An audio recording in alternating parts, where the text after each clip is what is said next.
উসুল ফিকার 4টা মূলনীতির উপরে। 1 নম্বর হলো কিতাবুল্লাহ, আল্লাহ তাআলার কিতাব, ওয়া সুন্নতি রাসূলিল্লাহ।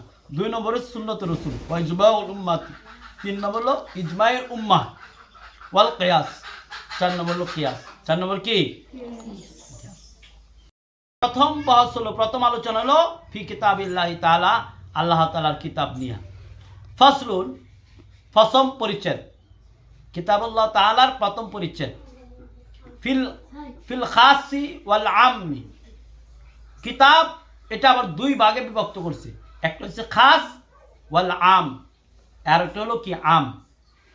ফাল খাসু, আর খাস হলো লফজুন বুদিয়া লিমানান মালুমিন। খাস হলো এমন এক শব্দ, লফজুন এমন এক শব্দ, বুদিয়া যাকে গঠন করা হয়েছে, লিমানান মালুমিন নির্দিষ্ট, মালুম মানে নির্দিষ্ট কোনো বিষয়ের জন্য, নির্দিষ্ট কোনো বিষয়ের, ওয়াল মুসাম্মা মালুমিন এবং নির্দিষ্ট কোনো নামের জন্য। কওলুনা, যেমন আমাদের কল, কওলুনা আমাদের কল, আমরা বলি। ফি তাখসিসিল ফারদ, এ খাস 3 ভাগে ভাগ করা হয়েছে। 3 ভাগে কি করা হয়েছে? বিভক্ত করা হয়েছে। খাসকে কয় ভাগে বিভক্ত করা হয়েছে? 3 ভাগে। এক হলো ফি তাখসিসিল ফারদ, হ্যাঁ, জাইদুন। ওফি তাখসিসিল নাউউন রাজুলুন। ওফি তাখসিসিল জিনসি ইনসানুন। কো খাসটা আবার 3 ভাগে বিভক্ত করা হয়েছে।